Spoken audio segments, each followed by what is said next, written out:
नाम का ऐसा उनको चस्का लगा कि जिस दिन से पकड़ा बढ़ता ही चला गया नाम। और नाम ने फिर जीवन में निष्ठा पैदा कर दी। ये निष्ठा का मतलब होता प्राण निकल जाए तो ही नाम स्फुरण बंद हो, अन्यथा नाम स्फुरण बंद नहीं हो सकता, चाहे काटना शुरू कर दो, वो नाम स्फुरण, इसे निष्ठा कहते हैं।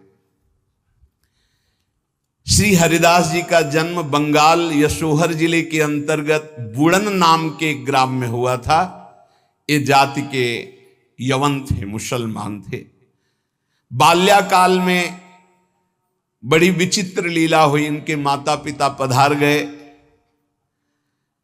जब माता पिता जिस बालक के नहीं होते तो कोई उसे प्यार कौन करे। और जैसे गोस्वामी जी, तुलसीदास जी की बाल्यावस्था, जिसके द्वार पर खड़े होते तो दबका के भगा देते, बालक हरिदास जी। इनको नाम सुनाई दिया, संतों का संग मिला। जिसका कोई नहीं होता, यह खास बात होती कि उसको भगवान महापुरुषों से जोड़ देते हैं। अब इनको जब नाम सुनने को मिला, कोई पूर्व जन्म का ऐसा पुण्य होगा, भगवान की ऐसी कृपा होगी, या भगवान ऐसा स्थिति देखकर दयालुता से, यद्यपि भगवान नाम जपने का कहीं किंचन मात्र कोई संस्कार ही नहीं था, ऐसे कुल में प्रकट हुए थे, यवन कुल में। पर यस्याहम अनुग्रहणामि हरिष्ये तद्धनम सनई, भगवान ने एक वचन कहा युधिष्ठिर जी से, जिस पर मैं विशेष कृपा करता हूं उसका जहां जहां अपनापन होता सब खींच लेता हूं। जन्म से माता पिता गए, बचपन से कोई प्यार करने वाला नहीं, खाने पीने तक की व्यवस्था नहीं, तो संत जन मिल गए वहां उनको। वो नाम कीर्तन करके आनंदित हो रहे थे, तो इनको भी एक नशा चढ़ा नाम का। धीरे धीरे उनके हृदय में नाम बढ़ने लगा। बड़ी कृपा जो इनका नाम जप में प्रीति हो गई। अब इनके पास अपना कहलाने वाला ना कोई व्यक्ति था, और ना अपनी कहलाने वाली कोई जमीन या वस्तु थी। थोड़ा बड़े हुए तो घरों के सामने ऐसे मांग लेते, भूख लगी कुछ दे दो, तो कोई रोटी दो रोटी दे देता, बस पा लेते। गांव के बाहर वृक्ष के नीचे बैठकर बस कृष्ण कृष्ण की रट लगा देते। 24 घंटे में एक बार मांग लेते, जो मिल जाता खा लेते, खूब नाम जप करते। अब ये घर छोड़कर बेनापुल नाम के घोर निर्जन वन में एक फूस की कुटी बनाकर अकेले रहते। अखंड ब्रह्मचारी, भिक्षावृत्ति, और बस नाम का निरंतर गान जप, ऐसे जोर जोर से नाम का कीर्तन करते हुए जब ऐसा तेज प्रकट हुआ कि जो देखे इनको लुभायमान हो जाए। ब्रह्मचर्य में बड़ा तेज होता है। अगर शरीर रोग ग्रसित ना हो और संयम से चल रहा है, तो लाखों करोड़ों के बीच में उसका अलग चेहरा दिखाई देगा कि ये अलग है। ब्रह्मचारी का पहचान होती, वो चिकनाहट से नहीं होती पहचान। चिकनाहट तो अभक्ष पदार्थ खाने वालों के भी चेहरे में होती है। उसका तेज, उसके नेत्र, उसकी वाणी, उसका आकर्षण, लाखों में अकेला वो नजर आएगा। आजकल के 13-14 वर्ष के नए नए बच्चे ऐसे गंदी वासनाओं के शिकार हो रहे हैं, बड़ा हृदय पीड़ित होता है। छोटे छोटे बच्चों को गलत शिक्षाएं बच्चों से मिल गई या मोबाइल से मिल गई, सर्वस्व नाश कर रहे। जिस समय लावण्य प्रकाशित होने की नवकिशोर अवस्था, उसी समय नष्ट हो जाते हैं। जो देखता ठाकुर हरिदास जी को प्रभावित हो जाता। क्या दे दूं, ऐसा लगता क्या दे दूं, कैसे हमसे बात करें, ये हमारी तरफ हेर ले, नेत्र नीचे, बस नाम चल रहा है। जब भिक्षा के लिए जाते तो प्रभावित होकर लोग, एक समय था कि दबका देते, एक समय था मांगने से एक आध रोटी, लोग हाथ जोड़े खड़े रहते, हमसे ले, हमारे पास बैठ के पालो। पर इनका भगवान नाम चल रहा है, ना बोलना किसी से, ना नाम का तार टूटना, बस धीरे धीरे निरंतर नाम उच्चारण करते रहना। भगवान नाम का इतना प्रभाव पड़ा कि जहां वो बैठ जाते वो स्थान पवित्र हो जाता, वहां लोगों को शांति मिलने लगती। ये प्रभाव होता है। इनका यश फैलने लगा दूर दूर तक। अब लोग इनके दर्शन करने के लिए आने लगे। तो जब लाखों की श्रद्धा होती तो 10-5 ऐसे दुष्ट स्वभाव के होते हैं कि उनको ईर्ष्या होती, जलन होती है, अपने आप होती। महापुरुषों से उनको जलन होती है। वो भगवान की लीला होती है। क्या लीला होती है? डंडे में ही झंडा फहराया जाता है। तो ये जो दुष्ट लोग ईर्ष्या करके भक्त को सताते हैं, ये डंडे का काम करते हैं, उनका यश फहराते हैं। जो दुष्ट और ईर्ष्यालु लोग हैं उनको असह्य हो गया यश। लाखों लोग जब हरिदास जी के दर्शन के लिए हो, तो उसमें से ऐसे भी लोग थे जिनके भारी ईर्ष्या पैदा हुई, कैसे इनको नष्ट किया जाए। ये ऐसे होते हैं ईर्ष्याल। पूज्य उड़िया बाबा का जब वृंदावन में यश प्रकट हुआ तो कुछ लोगों ने चंदा इकट्ठा करके बाबा की बीच सत्संग में नाक काटने के लिए आदमी तय किया। वो आदमी चाकू छुपा के गया प्रणाम करने की मुद्रा, और ऐसे जीव तो वहां उनके पार्षद जो मोरछली डुला रहे थे बहुत सावधान, तत्काल पकड़ते पकड़ते चावल भर नाक में चाकू चली गई।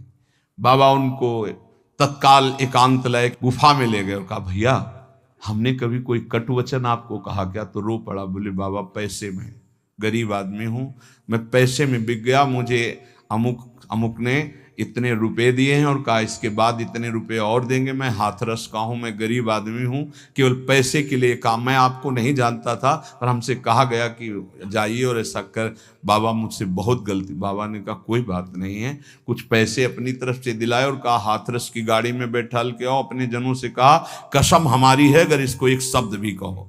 तो सम्मान पूर्वक उसे हाथरस सुरक्षित भिजवा दिया। अकारण द्वेष मानने वाले पैदा हो जाते हैं जब किसी का यश होता है। कैसे इनका यश नष्ट हो? ये ईर्ष्यालु एक रामचंद्र खां नाम के बड़े जमींदार थे। यार हमारे पास तो जमीन रुपया पैसा कोई नमस्कार नहीं करता है। 2 रोटी मांग के खाने वाला नाम जपती, इसको जिसको देखो प्रणाम करता चल। ये लगता लगे कौन भाई? बोले बाबा जी। बाबा जी मतलब बाबा जी तो एक लगता है क्या है, मतलब बाबा जी क्या है? उसको लगा मैं जमींदार हूं, रुपया है पैसा है, हमें तो कोई नमस्कार नहीं करता है, इसको जो देखो नमस्कार कर रहा है। कैसे इसका यश नष्ट करूं? तो पहला बाण होता है कामिनी। जब कभी किसी को नीचा दिखाना होता है, ऐसा होता है। जब कभी किसी का यश होता है तो विविध प्रकार की माया के पार्षद अपना प्रयास करते हैं। तो उसने विचार किया कि इसका कैसे नाश किया जा सकता है, कैसे नीचा दिखाऊं, इसके बड़े हुए यश को कैसे मिट्टी में मिलाऊं। जमींदार तो था ही, पैसे थे ही। उसने विचार किया कि इनके पतन करने के लिए, इनका पतन भी करूं उपहास भी करूं, दोनों बातें हो जाएंगी। उसने नवीन अवस्था की वैश्या 2 जो उसके परिचय में थी, उनमें से एक को देखा जो बहुत प्रवीण, बहुत सुंदर, बहुत चालबाज, चतुर। उसे कहा जितना रुपया चाहोगे उतना देंगे, बस इनकी कुटिया में जाओ, इनको पतित कर दो, फिर हम अल्लाह मचा देंगे और तुम हां बोल देना। वो पैसे में बिकने वाली उसको तो क्या, पर सीमी की चाप सके को ताशु, बड़ रखवार रमापति जाशु। जिसके बड़े रक्षक भगवान है उसको कौन पतित कर सकता है, नीचा दिखा सकता है। एक बार गदाधर भट्ट जी का बहुत बड़ा यश फैला हुआ था। जब वो सत्संग करते तो हजारों लाखों लोग सत्संग का आनंद लेते। तो उसमें एक कल्याण सिंह नाम के जमींदार धनी मानी आते थे। अब सत्संग में संयम की चर्चा होती, तो जब से सत्संग सुना उन्होंने अपनी पत्नी से बात नहीं किया।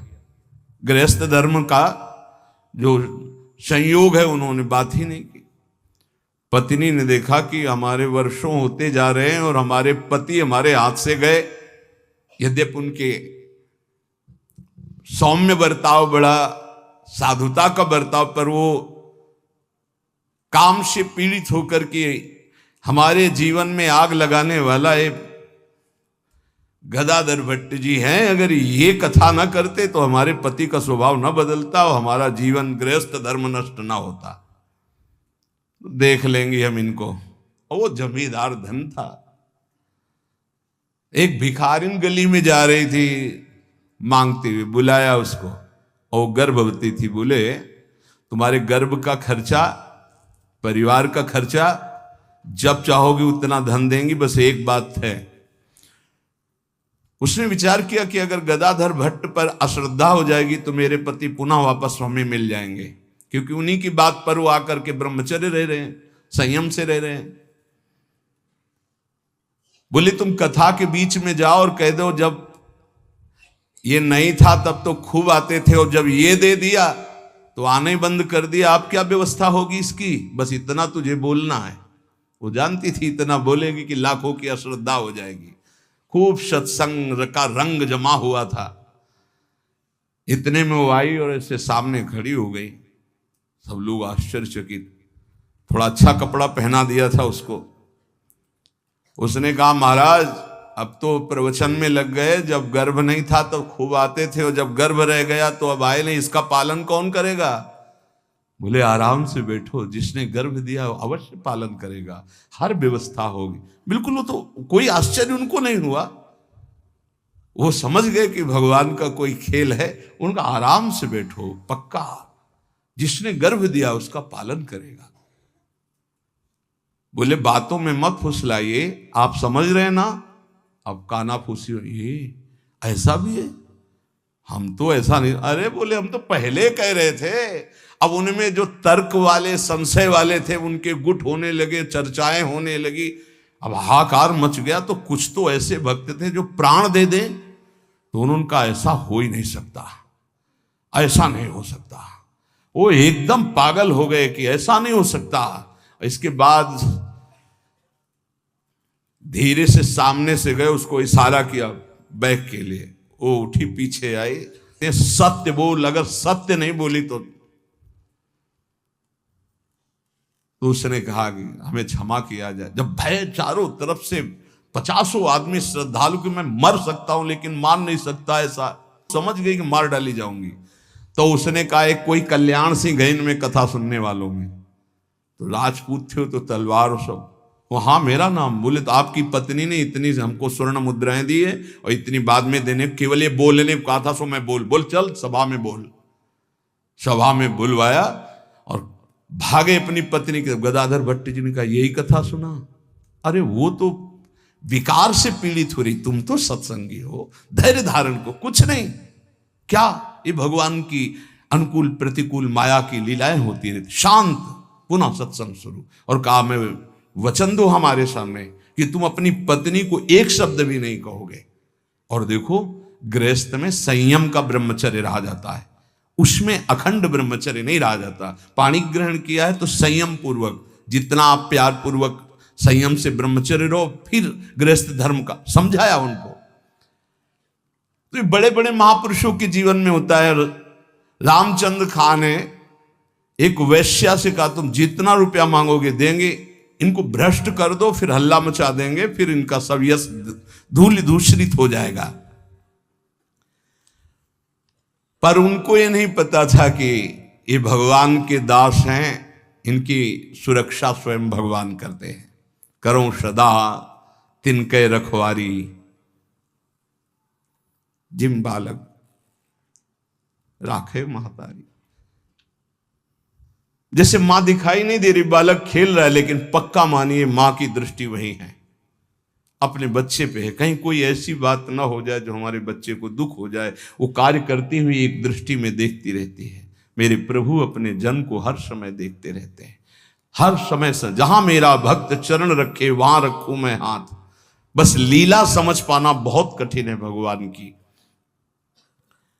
संपूर्ण संसार एक तरफ विरोध करने लगे तो भी भक्त का बाल बांका नहीं हो सकता। जो होगा विधान भगवान की तरफ से होगा। पर नीच पुरुष अपनी नीचता से बाज नहीं आता।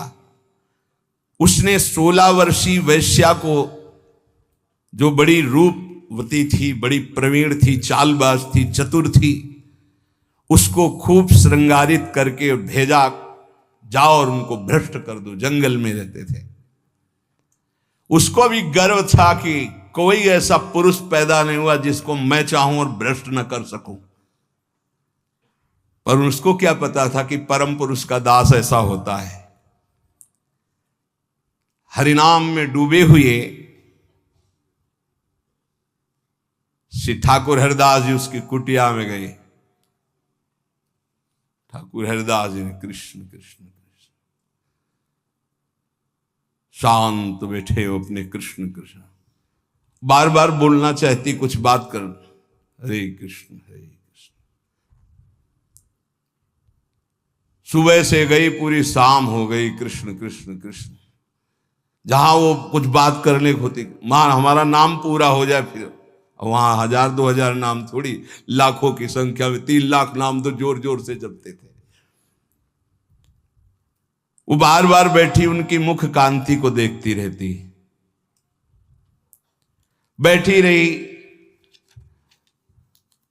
शाम हुई, सोचा रात्रि में बात तो हो ही जाएगी। वैसे तो 3 लाख नाम जप करके फिर लघु शंका आदि कभी उठते, आज उठे ही नहीं, पूरी रात्रि भी नाम चल रहा है। वैश्या फिर गई, श्रृंगार वंगार करके फिर दोबारा आई, फिर नाम कीर्तन।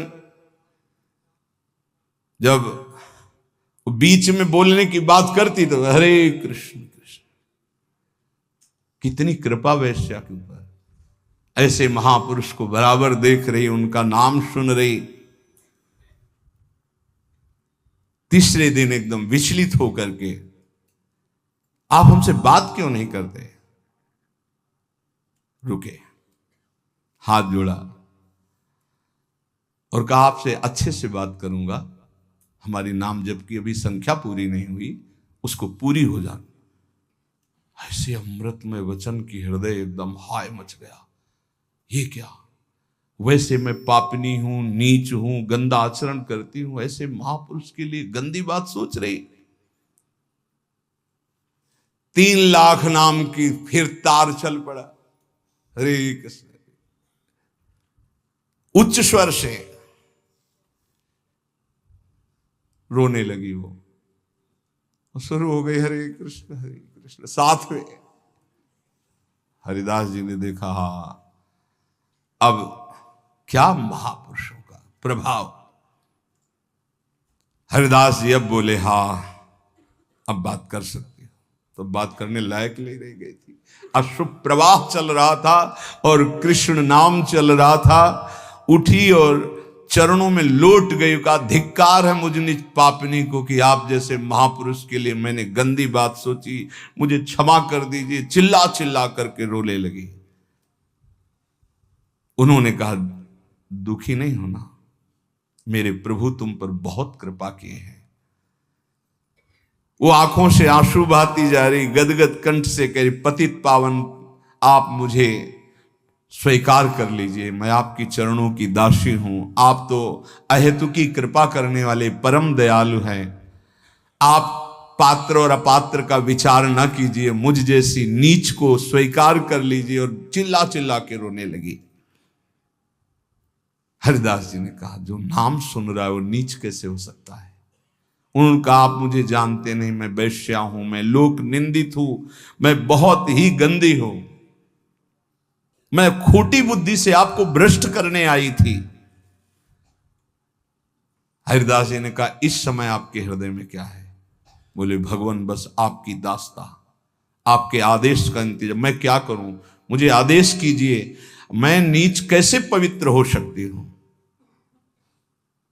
मैं आपकी शरण में हूं, आप मेरा उद्धार कीजिए। हरिदास जी ने कहा, देवी अब तुम वैश्या नहीं रही, उठो। मेरे प्रभु बड़े पतित पावन हैं, उनका नाम उनसे भी महान है, क्योंकि प्रभु को अधीन कर लेता है। मेरे प्रभु के नाम में कोई भेदभाव नहीं, कोई भी जप सकता है, कोई भी अपना परम कल्याण कर सकता है। मेरे प्रभु के नाम में इतनी सामर्थ्य है कि कोई इतना पाप इकट्ठा ही नहीं कर सकता जितना नाम में पाप नाश की सामर्थ्य है। तुमने जो पाप कर्म से पैसा पैदा किया है, आज से उसका प्रयोग मत करना, उसे हटा दो, उसे दे दो, गरीबों को बांट दो। और आज से तुम जो ये 3 दिन से नाम सुन रहे हो, इसी नाम को रटो। देखो, ये नाम तुम्हें परम पावन कर देगा। वैश्या ने कहा, अब तो मैं जाऊंगी नहीं अपने घर, संपत्ति बांटने की तो बात, अब वहां जाऊंगी नहीं। तो उन्होंने कहा, फिर इसी कुटिया में रहकर तुम नाम जप करो, मैं चला। वो वैराग्य लेके उसी कुटिया में नाम जप करने लगी और उसका नाम हरिदासी हुआ। और हरिदास जी उसी समय उस कुटिया से निकले, सीधे शांतिपुर अद्वैताचार्य के समीप चले गए। अद्वैताचार्य जी बहुत बड़े महाभागवत, वो सदैव श्री कृष्ण चिंतन में संलग्न रहते, अद्भुत विद्वान, शास्त्रज्ञ, भगवत प्रेमी महापुरुष। अब वो फटे पुराने कपड़े पहन करके वैश्या वही नाम कीर्तन करें। अब उस जमींदार के तो होश उड़ गए कि मैंने भेष छुड़वाने के लिए वैश्या को भेजा था, और यहां वैश्या ही अपना भेष परिवर्तन करके वहां नाम जप करने लगी। ये क्या है नाम जपक जन, भगवान के जन। उस वैश्या का वैसे ही सम्मान होने लगा कुछ वर्षों बाद जैसे हरिदास जी का होता था। लोग उस वैश्या के दर्शन करने आने लगे, हर समय वैसे ही नाम जप करते हुए उसी भूमि पर जिस कुटिया में वो रहते थे, वह हरिदासी नाम से कही गई। क्या महिमा है भगवान नाम जापक संतों की। और इधर रामचंद्र खां ने अपने कुकृत्य का फल पाया कि बादशाह का कोई अपराध बन गया, साबित हो गया, नहीं अपराध होने पर भी, तो तत्काल आदेश हुआ, सारी संपत्ति और जमींदारी उसकी जब्त कर ली गई, उसको जेल में डाल दिया गया। ये साधु अवज्ञा तुरंत भवानी, कर कल्याण अखिल के हानि। कोई ऐसा मुकदमा, कोई ऐसी बात आ गई जिसमें उनका अपराध साबित हो गया और सारी संपत्ति जमींदारी जब्त कर ली गई, उनको जेल भेज दिया गया। खाने की भी व्यवस्था भंग कर दी गई, जेल में भारी कष्ट उनको दिया गया। पक्का जो भक्त का अपमान करता है, भक्त को नीचा दिखाना चाहता है, उसकी दुर्गति पक्की हो जाती। यहां तो ये ब्याज है, मूल तो और मिलेगा। महात्मा हरिदास जी विश्वास के तो मूर्तिमान स्वरूप हैं। उन्होंने नाम को ही अपना जीवन माना, भगवान निष्ठा उनके हृदय में अटल भाव से थी। बेनापोल की निर्जन कुटिया में उस वैश्या का उद्धार करके उसे हरिदासी बनाकर आप शांतिपुर आ गए, अद्वैताचार्य जी के पास। शांतिपुर के समीप ही फुलिया नामक ग्राम में एकांत में छोटी सी फूस की झोपड़ी बनाकर अहरनिश कृष्ण नाम जप रहे थे। उस समय बादशाह यवन ही था और वहां के बड़े बड़े काजी अधिकारी यवन ही थे। भारी अत्याचार उन लोगों का था, यहां तक कि उनके धर्म के विरुद्ध कोई चू नहीं बोल सकता था, सत्ता थी। अब जब वहां काजी को पता चला कि रात दिन ये नाम जप करता है और यवन धर्म से इसका जन्म है, तो उनके मन में आया कि इसको दंड दिलाया जाए, कि बड़ा इसका सम्मान हो रहा है। काजियों का ये समझो एक तरह के वो बादशाह ही होते थे, बादशाह उन्हीं के इशारे से चलते थे। गोराई नाम का एक काजी था जो बहुत ही कठोर और कर्कश स्वभाव का था। हरिदास जी का प्रभाव देखकर वो ईर्ष्या से देखता।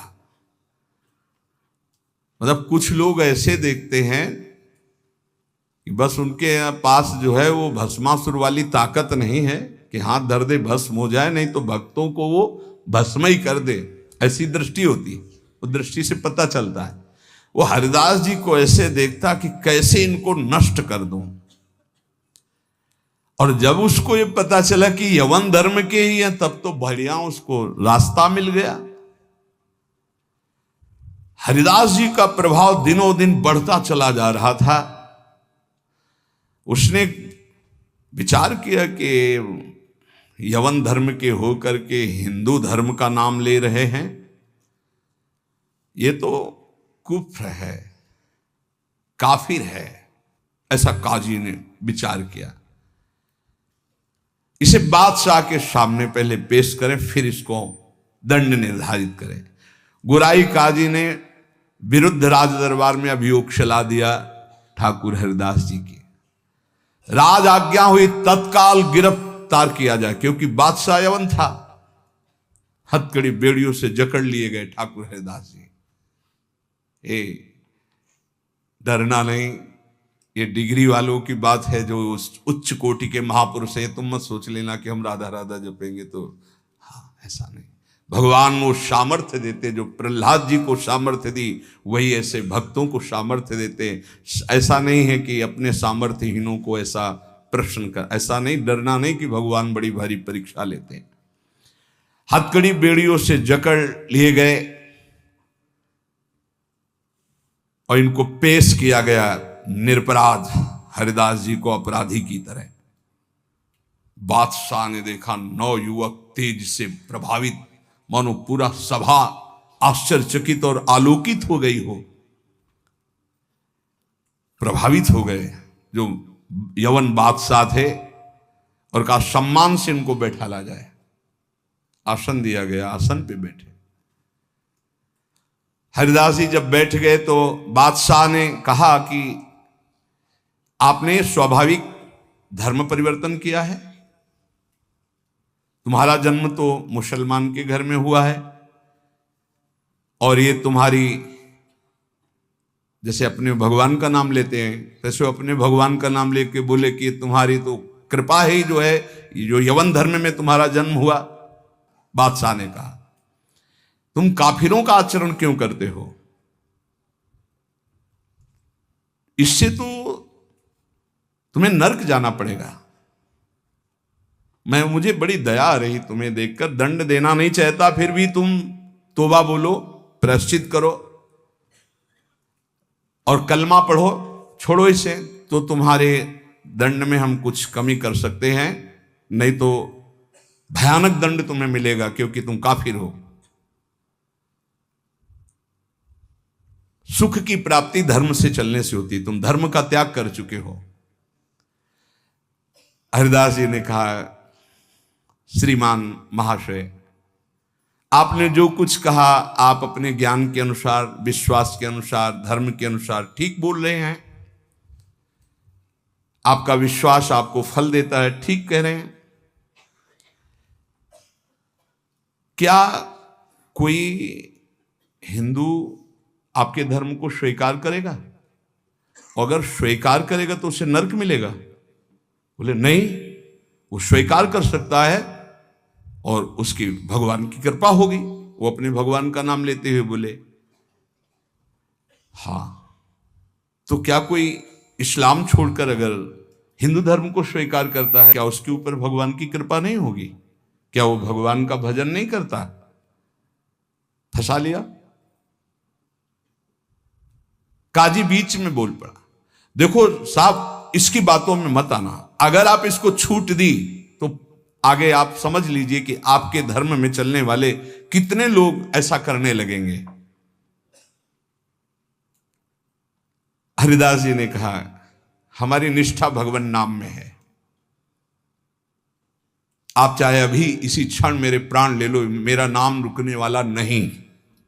मैं कभी तौबा नहीं बोल सकता, क्योंकि मैं कोई अधर्म नहीं कर रहा हूं, किसी को कष्ट नहीं दे रहा हूं। निष्ठा देखकर पसीना पसीना हो गया मुलुकपति। तेज गर्व भरी भगवान निष्ठा की बात, इस पे नहीं दैन्यता होती। नहीं, प्राण ले लो अभी अपने हम धर्म पर। मुलकपति ने कहा तुम्हारी बातें हिंदुओं के लिए ठीक हो सकती, लेकिन हम यवनों के लिए नहीं। तुम हमारे धर्म में पैदा हो इसलिए हमारी बात पर विश्वास करो। हरिदास जी ने कहा महाशय आपका कहना ठीक है, किंतु विश्वास किसी बल से नहीं तोड़ा जा सकता। बादशाह से ऐसे बात वही कर सकता है जिसे भगवान का बल प्राप्त हो। देखो, मैं पूर्व जन्म का कोई ना कोई संस्कार लेकर के आया हूं जिससे भगवान नाम में मेरी प्रीति हुई है, और मैं भगवान नाम छोड़ नहीं सकता। मेरा दृढ़ विश्वास है चाहे अभी प्राण ले लिए जाएं। और अगर आप ऐसे ही दंड देने वाले हैं तो कितने लाखों हिंदुओं को मुस्लिम बना लिया, क्या उनको दंड दे रहे हैं आप? यदि ऐसा वो दंड के अपराध भागी नहीं बने कि हिंदू धर्म छोड़कर आपने उनको यवन धर्म में बना लिया, तो मैं यवन धर्म छोड़कर अगर नाम जप करता हूं तो मैं अपराधी कैसे हो सकता हूं? बादशाह चुप हो गया। गुराई काजी ने देखा यहां मामला तो उल्टा हो गया। तब जोरों के साथ कहा हम ये सब कुछ नहीं सुनना चाहते, इस जो धर्म के प्रतिकूल चले उसको दंड देना चाहिए। तुम अधर्म कर रहे हो, तुम काफिर हो, तुम्हें दंड मिलना चाहिए। काजी के बोलते ही बादशाह चुप हो गए, ना इधर कुछ बोल पा रहे ना इधर। फिर कहा कि देखो गोराई काजी जो कह रहे हैं तुम वो बात मान लो और कलमा पढ़ो और छोड़ो ये नाम जप करना। हरिदास जी ने कहा श्रीमान महाशय हम एक बार केवल बोलते हैं, दोबारा आपको जो कहना हो सो कह लीजिएगा, मैं बोलूंगा नहीं। मैं प्राण त्याग सकता हूं पर भगवान नाम नहीं छोड़ सकता। क्या निष्ठा है! आप दंड जो देना चाहे मैं स्वीकार करता हूं, लेकिन नाम नहीं छोड़ सकता। मेरी देह के आप इसी सभा में सैकड़ों टुकड़े कर दिए, हर टुकड़े से निकलेगा कृष्ण कृष्ण कृष्ण, छूटेगा नहीं नाम। मैं तुम्हारे दंड देने से विचलित नहीं हो सकता। मैं हरिनाम को जब तक श्वास है नहीं छोड़ सकता।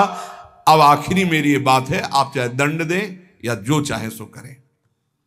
निर्भीक उत्तर सुनकर के बादशाह सोच में पड़ गया कि ऐसे एक महान को क्या दंड दे। गुराई काजी की तरफ देखा। गुराई काजी ने कहा हुजूर बिल्कुल दया नहीं, दंड चाहिए, नहीं तो फिर बड़ी समस्या आ जाएगी कि अपने धर्म के लोग बहुत से उधर हो जाएंगे, बहुत हानि हो जाएगी, मनमानी लोग करने लगेंगे। मुलकपति ने कहा सही पूछो तो मेरे में हिम्मत नहीं है। तुम बोलो दस्तखत हम कर देंगे। क्या दंड दिया जाए तुम बोलो, दस्तखत कर देंगे, लेकिन हिम्मत नहीं कि मैं दंड निर्धारित कर सकूं। गुराई काजी ने कहा हुजूर मेरी जो अंदर बात आ रही, इसको ऐसा दंड देना चाहिए कि पूरे विश्व में कोई भी इनके विपरीत आवाज ना उठा पावे। क्या क्या दंड निर्धारित किया जाए? प्राण दंड, वो भी ऐसे सीधे प्राण दंड नहीं, 22 बाजारों में कोड़ों से मार मार कर बेत और कोड़ों से इसकी जान ले ली जाए, जिससे सब कोई देखे कि धर्म के विरुद्ध चलने वाले को कैसा दंड दिया जाता है। सभी लोग ऐसा देखें और किसी की हिम्मत ना पड़े। मुलकपति ने दस्तखत कर दिया, ऐसा ही। अब तो क्या था, जल्लादों ने तत्काल हाथ बांध दिए महान भगवान नाम जापक के, और वही दरबार से शुरू किया गया। वो कोड़े जो ऐसे लगते कि खाल को खींचते चले जा रहे, घाव पे घाव, हर बाजार में भीड़ में सब जगह ऐसे। ठाकुर हरिदास जी बोलते हरि बोल, जहां कोड़े लगते हरि बोल हरि बोल, बलिहार है। क्या हृदय भगवान ने बनाया इन महापुरुषों का कि इतना भयानक पीड़ा और कष्ट के बीच में कभी आह नहीं कहा। पीठ में से रक्त की धाराएं बह रही, रक्त बह रहा है। निर्दयी जल्लाद घावों पर कोड़ों का प्रहार कर रहे, और हरिदास जी के मुख से वही जोर की ध्वनि निकलती, जैसे कूड़ा पड़ता, हरि बोल, हरि बोल। धन्य है ये जगत इन्हीं महापुरुषों के नाम कीर्तन से, इन्हीं के यश कीर्तन से आज पावन है। सत्य कहते हैं, इन्हीं महापुरुषों के प्रताप से आज हम कुछ हरि बोल, कृष्ण बोल, राधा बोल सकते हैं। नहीं, हमारी सामर्थ्य क्या, यही सब ये साक्षात भगवत स्वरूप पार्षद अवतरित हुए जो ऐसी सामर्थ्य का दर्शन कराया। ये है भक्ति, ये है निष्ठा, नाम निष्ठा। चेहरे पर तेज और मुस्कुराहट है, जवान पर हरिनाम है, शरीर पर कोड़ों की वर्षा है। जरा विचार कीजिए क्या स्थिति है, क्या स्थिति है। मतलब देखने वाले चीख पड़ते, रो पड़ते, दुख से आंखें बंद कर लेते। अरे ऐसे निर्मम जल्लाद ऐसे महापुरुष को कष्ट दे रहे हैं जो निरपराध, कोई अपराध नहीं किया, लेकिन किसी की हिम्मत क्या कि कोई बोल सके, कोई रोक सके बादशाह के हुक्म के आगे। हरिदास जी की वही मुस्कुराहट, वही आनंद भरा शब्द, हरि बोल, हरि बोल। जल्लाद पीटते चले जाते हैं। 22 बाजारों में घुमा घुमा करके, कोड़ों से मार मार करके, लथपथ मांस के टुकड़े गिर रहे हैं। ऐसे कोड़े मारते कि चिथड़ा हो जाता सरे। जल्लाद आश्चर्य में हो गए कि किस माटी का बना हुआ ये भगत है कि एक बार भी उफ नहीं निकला, आह नहीं निकला, हरि बोल, हरि बोल। और जहां वो मारते कोड़े और कहते, अब भी कहता है हरि बोल, हरि बोल, तो मुस्कुरा के देखते, बोले तेरा भी कल्याण हो गया। क्योंकि वो भी यवन जल्लाद थे। वो गुस्सा में बोलते, अब भी कहता है हरि बोल, हरि बोल, तो कहते तेरा भी कल्याण हो गया, क्योंकि तू भी 2 बार तो हरि हरि बोला, तेरा भी कल्याण हो गया। ऐसे कोड़े चल रहे थे कि 10-5 कोड़ों में ही मृत्यु हो जाए आदमी की।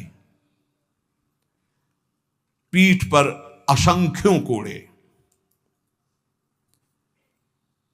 नाम बराबर उच्चारण हो रहा है, कोई मुखारविंद में वेदना नहीं, कोई दर्द की वेदना नहीं।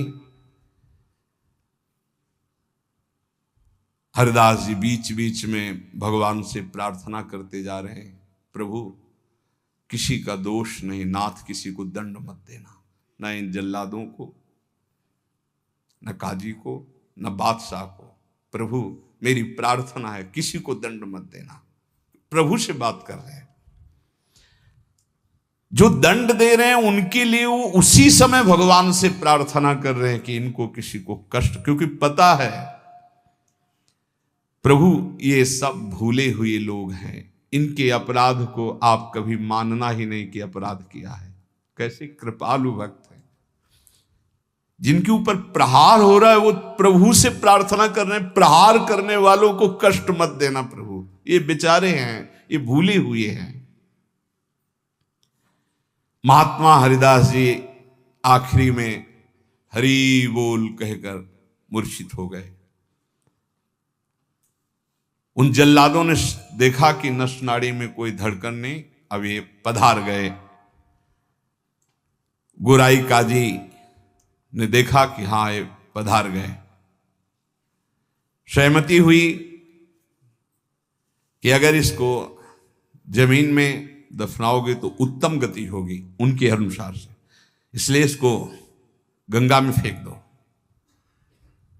गोराई काजी ने कहा अगर कब्र में हमारे धर्म के अनुसार तो फिर इसे बहिष्ठ स्वर्ग की प्राप्ति होगी, वो मैं होने नहीं दूंगा, इसलिए इसको गंगा में फेंक दो। फेंक दिए गए। जे ही पतित पावनी भागीरथी का स्पर्श हुआ, मुख में गंगा जल गया तो जैसे अमृत गया हो। और तो गंगा के प्रवाह में गंगा जी गोद में लेके जा रही, डुबो नहीं रही। अब उनको चेतना आई, कृष्ण कृष्ण कृष्ण कृष्ण। गंगा जी धीरे धीरे उनको अपनी लहरों से, गंगा जल के स्पर्श से सारी जो वेदनाएं थी, घाव थे, उनमें बड़ी शीतलता।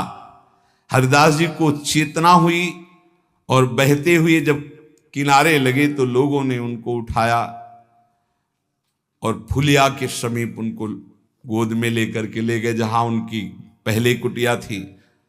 चारों ओर ये बात तो फैल ही गई थी।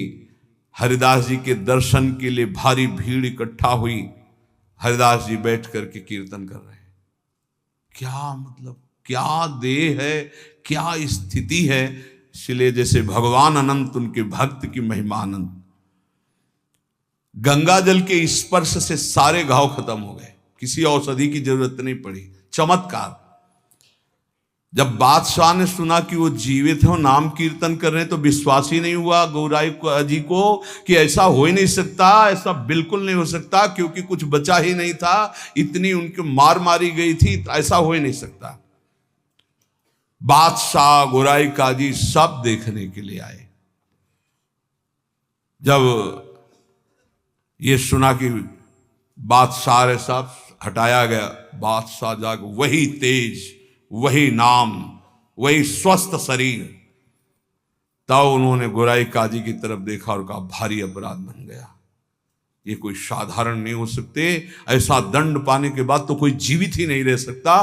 साष्टांग दंडवत ठाकुर हरिदास जी की बादशाह ने की और कहा मुझे क्षमा करो, वैसे मैं दंड देना नहीं चाहता था, लेकिन ये गौराई काजी ने, उन्होंने कहा श्रीमान अब भी आपसे प्रार्थना करता हूं, आपका इसमें कोई दोष नहीं है, ये कोई हमारा पूर्व का हिसाब था जो पूरा हो गया, आप प्रसन्न रहे। उन्होंने कहा मैं आपकी सेवा करना चाहता हूं, आप आज्ञा कीजिए। ठाकुर हरिदास से कहा बादशाह ने, उनका बस एक सेवा कर दीजिए, अब कभी आना मत और हमारे नाम कीर्तन में कभी विघ्न मत डालना। उनका आज के बाद कभी कोई आपको विघ्न नहीं डालेगा, और आप अगर ऐसा कहते तो मैं कभी आपके सामने नहीं आऊंगा। काजी को फटकारा और लेकर चले। हरिदास जी ने विनम्रता से कहा सुनते जाइए, आप कभी क्षोभ मत करना, इसमें कोई अपराध नहीं है। देखो मनुष्य शरीर में दुख सुख का विधान होता है, हर जीव को अपने कर्म भोगने होते हैं। निमित्त किसी को कर्म बना दे, आपको निमित्त बना दिया, ये तो मेरा ही कर्म था जिसको मैंने भोगा। ऐसे कोई कर्म पूर्व जन्म में किए होंगे जिनका फल मुझे भोगने को मिला, आप कभी क्षोभ मत कीजिएगा। हरिदास जी की ऐसी बात सुनकर फिर बादशाह लौट पड़ा, चरणों में पुनः प्रणाम किया। जितने भी वैष्णव ये सब आकर के बड़ा दुख प्रकट किए हरिदास जी के पास। क्या भगवान, कहां भगवान, आपके ऊपर कोड़े चल रहे थे, कहां भगवान थे, क्यों नहीं बचाए। हरिदास जी ने कहा आप लोग नहीं जानते, आप तो शास्त्र के मर्म को जानने वाले हैं, लेकिन भगवान की कृपा को जानते हैं। मुझे जो दंड मिला उसका कारण है मैंने भगवान नाम की अवहेलना सुनी राज दरबार में, जीवित रहा, इसलिए मुझे दंड मिलना जरूरी था। और दूसरी बात, जिस समय मेरे ऊपर कोड़े चल रहे थे तुम्हें दिखाई नहीं दे रहा था, हरि ऐसे किए गए थे, एक भी कोड़ा मेरे ऊपर नहीं लगा। जैसे प्रहलाद जी से पूछते थे उनके मित्र कि तुम्हारे ऊपर हाथियों से कुछ लाया गया, ये तो कहते थे मेरे हरि मुझे ऐसे गोद में लिए, एक भी कष्ट मेरे को नहीं हुआ। ठाकुर हरिदास जी कह रहे तुम्हें नहीं दिखाई दिया, तुम कोस रहे हो प्रभु को। जिस समय कोड़े चल रहे थे हरि ऐसे शास्त्र बाहुओं से मुझे ढके हुए थे, वो कोड़े हरि के ऊपर चल रहे थे, मेरे ऊपर नहीं। वो हरि वार ले रहे थे, मेरे ऊपर नहीं। तभी वो जोर से बोलते थे हरि बोल, क्योंकि हरि पास में। ये भक्त जानता है, बाहरी क्या जाने।